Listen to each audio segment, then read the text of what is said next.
Hi everybody, it's Dr. Elam. I'm here to give you a brief overview of Beowulf and Judith.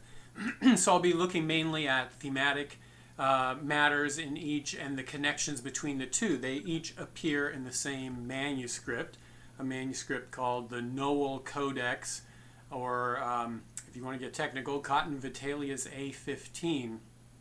Now, both works deal to some extent with monstrous things. So there are no monsters in Judith, but the King Holofernes could be considered a monstrous type of character. Definitely satanic as the work presents him. And Beowulf certainly deals with monsters. The two Grendel monsters in the first half of the story in Beowulf's youth, and then the dragon which appears in the second half of the Beowulf story, also a monster. Now, we could, in the Beowulf story, see biblical connections in these monsters. We're told, for example, that Grendel is a descendant of Cain, who's the first murderer. And Cain is not only the first murderer, but he's the first slayer of his own kin, or he's the slayer of his own relative, his brother. And that theme of devotion to one's relatives or obligation to those who you have a commitment toward is something that it's not beneath the surface in Beowulf, it's at the surface, but really it doesn't quite bubble up as much as it does as other themes bubble up. You know, the theme of heroism, boastfulness, greatness, etc., etc. So that's how I want to think about these two works in context of each other. A manuscript compiler saw fit to put those two poems together in a manuscript. There are other poems in the manuscript as well, and some scholars have seen in the other poems in the manuscript also the theme of the monstrous and monstrous things being carried out in those works. For our purposes, I would like us to think about Beowulf as a paradigm for the great warrior, the great pagan warrior. Even though the poet is a Christian, it's very likely that the poet believes not just in a god, but believes in Jesus. There has been some debate up until a few decades ago about whether or not the poet is Christian, and some scholars still do debate it, but the general consensus is, and I actually agree with the general consensus in this case, that the Beowulf poet, is a Christian poet. This Christian poet is presenting to us a pagan hero. What comes right after that in the manuscript is Judith, which is, the poem is the last third or so of the book of Judith from the Apocrypha, which deals with the Israelite woman Judith during the intertestamental period, who is fighting, or not fighting, but she's captured by King Holofernes, the king of, I think he's Assyria. And this king has lecherous intention toward her. She also is presented as a warrior.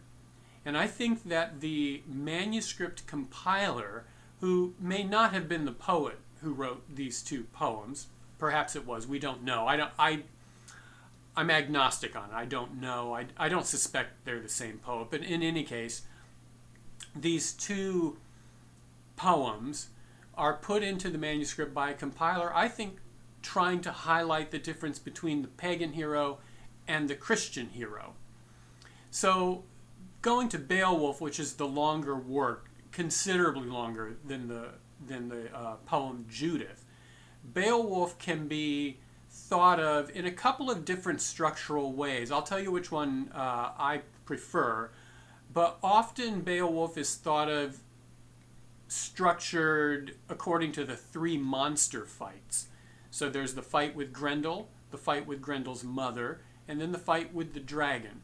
And I think this is a reasonable way of dividing the poem Beowulf.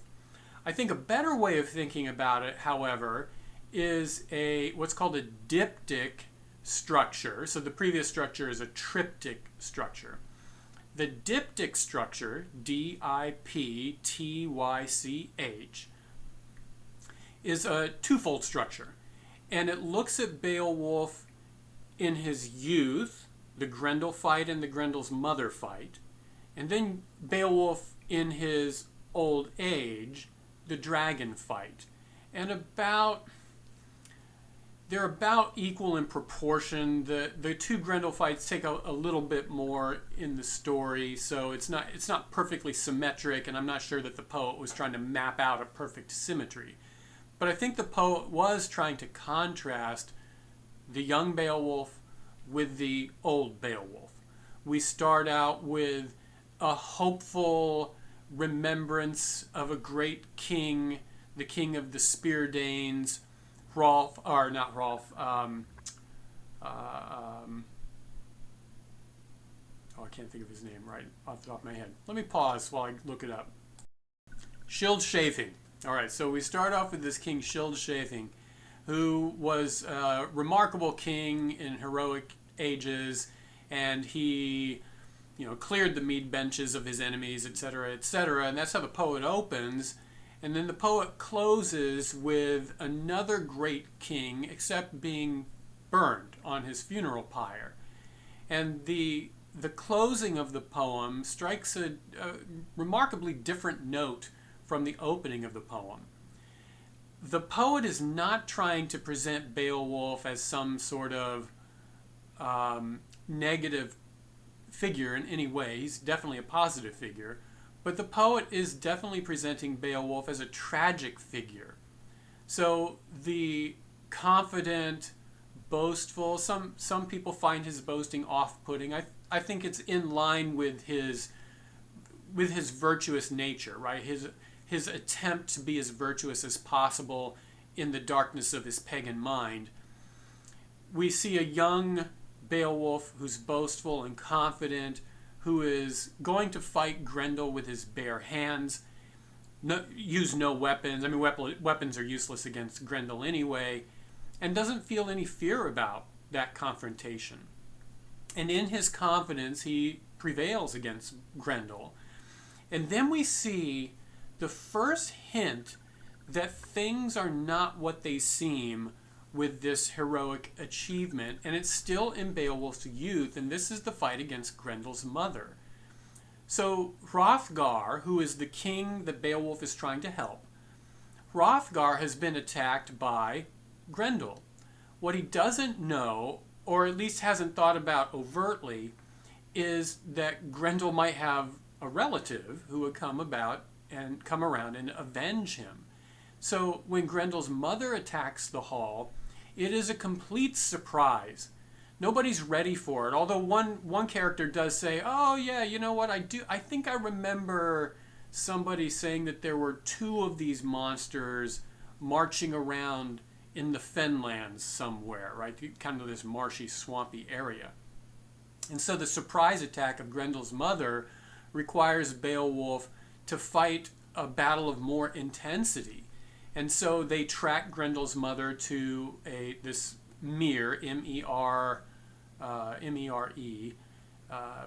this kind of swampy lake almost. And Beowulf then swims underneath the surface of the lake where he sees a fire burning. And listen, yes, it sounds absurd. Now there are explanations and theories about how the poet is thinking about this fire burning under the water. Is there maybe like a little pocket or cave that you access underwater and the fire is reflecting off of that? Or is it just like some sort of magical fire burning underneath? I don't know. I don't think the poet cares. I think what the poet cares about is that Beowulf has to immerse himself in the dark water, in the dark muddy water, and fight against this new unexpected threat. Now he fights with the same bravery that he does against Grendel. He fights Grendel's mother. except that he needs a little bit of aid from a weapon. Now, he's given a weapon by a character named Unferth, and he's grateful for it. It doesn't work, but he's grateful for it. He gets aid from this other sword made by the giants. So he goes down there and he takes care of Grendel's mother, and he comes back up, and his youthful boasting is mellowed somewhat, but it's still there. And he goes back to Hrothgar's hall, and Hrothgar the king says, I'm glad that you've done this. And some expectations are made of Beowulf. One of the main expectations, or most prominent expectations in my mind, is his oath that he will take care of Hrothgar's nephews.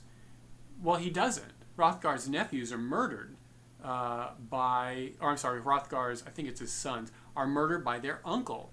And this isn't really talked about as an episode in Beowulf, although it's alluded to. And so the audience understands that there's this underlying theme of incompleteness of this heroic action, that betrayal in the family somehow is going to undo what has been done. Remember that Grendel is a relative of Cain, a kinslayer, somebody who killed his brother.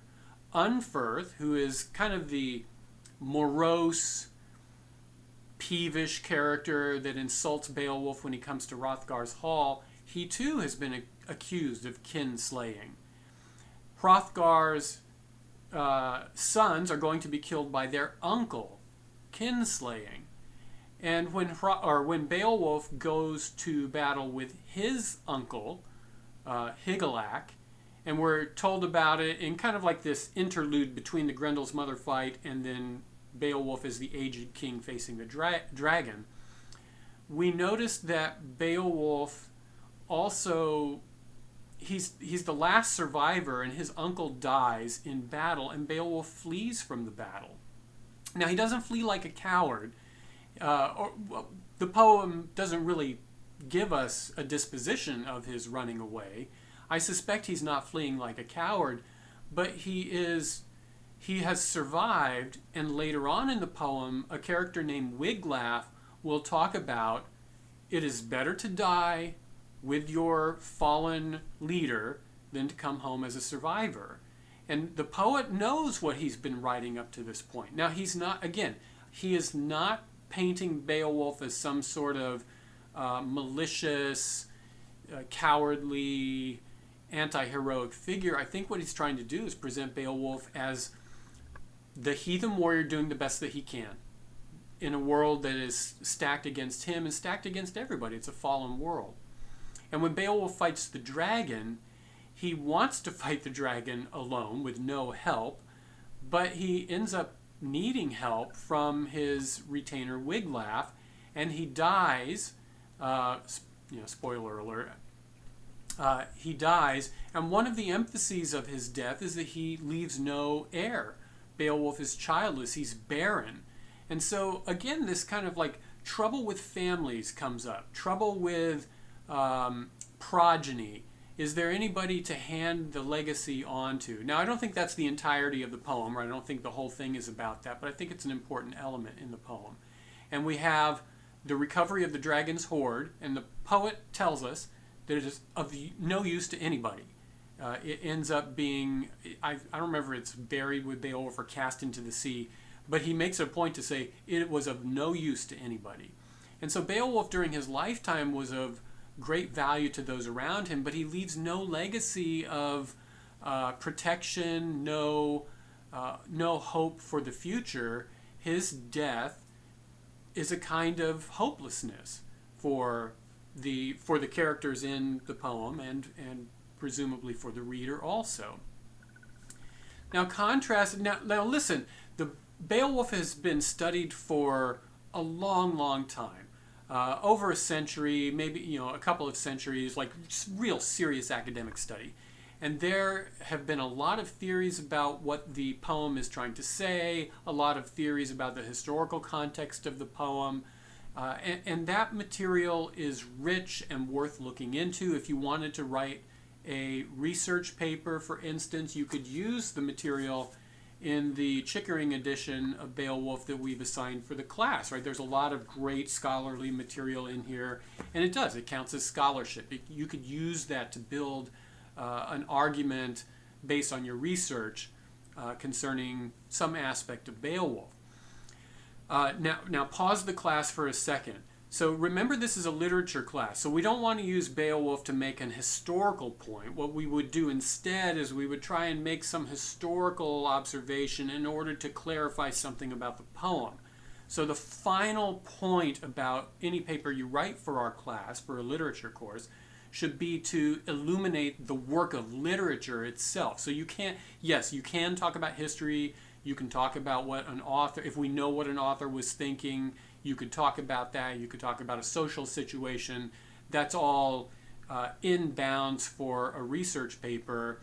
It's just that all of that needs to be in service of explaining meaning in the literature, rather than meaning in society or meaning in some philosophical perspective, etc., etc.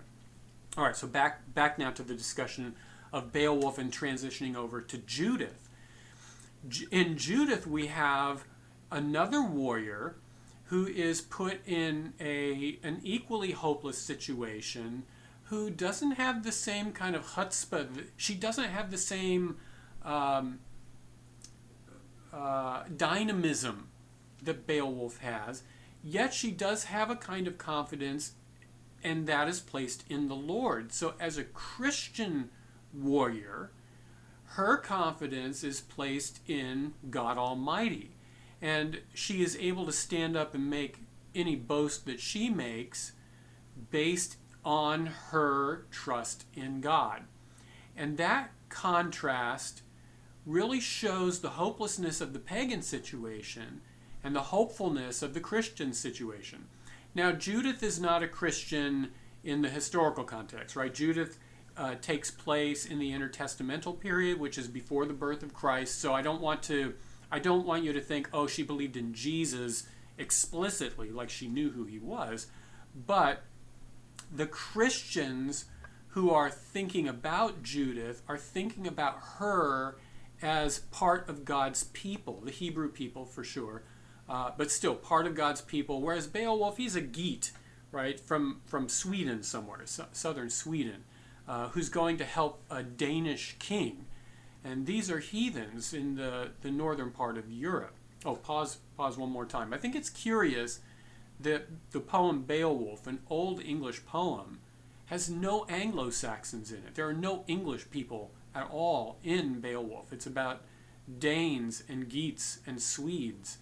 And I think that's also a part of understanding the whole poem.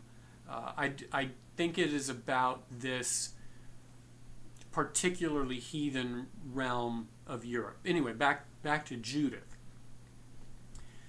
The poet for Judith cannot innovate too much in the story because the apocryphal book of Judith establishes the fundamental narrative. What the poet does instead is emphasizes the last part of the book of Judith, which is Judith defeating Holofernes, and then in turn the Hebrew people defeating their Assyrian oppressors. And all of this is based on trust in the Lord and also fulfillment of obligation to family. Now, like I said, I don't know if they were the same poet or not. If the poet was thinking, and if it was the same poet, if the poet was thinking, oh, I'm going to do Beowulf and then I'm going to write Judith to contrast it with Beowulf. I don't know if that's the case. What I do know is that the person who put the manuscript together looked at Beowulf and looked at Judith and said, these belong in sequence for whatever reason. And it seems like we could reasonably infer that part of that sequence is to show what happens when you are loyal. What happens when you fulfill your obligations to your kinsmen, and for Christians it would be those who are part of the Church of Christ. Again, knowing that Judith is intertestamental, her Christian audience would still appropriate that for itself. And in the Christian tradition, that it's not unusual to do that. I don't think there's necessarily anything wrong with it, as long as we're upfront about what we're doing. So that is that's the overview of Beowulf and Judith for our class. Now, you will likely find other things that are of interest to you, and perhaps more interesting than the points that I have picked out. Nevertheless, I hope the points that I have picked out will perhaps enhance the things that you are interested in as well. Now, remember that our dialogue assignment for anytime we have dialogue in this class is for you to pose a question to me that I will then come back and answer in a video format like this, and I will compile your questions and kind of divide them into groups. Usually there are like groups of questions that are similar, and I will sort through them and answer them later on. Probably Thursday or Friday I'll post a video answering your questions. If you have any questions about the work for the week, of course, or any time in the semester, send me an email. One other technical note I want to point out is that we are reading Beowulf in translation. So I can read Old English fairly well, but for our class, and Judith also I can read fairly well. I think we're using my translation of Judith in this class. But remember that because we're reading a translation, be careful about hanging too much weight on a single word. Now, there are concepts that translate well. You know, Beowulf killed Grendel. There's no language inhibitor there, right? We're clear about that. But, you know, there are certain words that may, in modern English, may not be quite the same as they were in Old English. So be cautious. If you are analyzing based at the word level, maybe the concept level is a better way to think about it. And I think that's the only technical note that I have to warn you about. In the meantime, ladies and gentlemen, I hope you're having a good week so far. I know we're early in the week. It's good to see you all again. I know you're seeing me. I'm not necessarily seeing you. Read well. Enjoy what you're reading, and I will talk to you again later on in the week. Take care.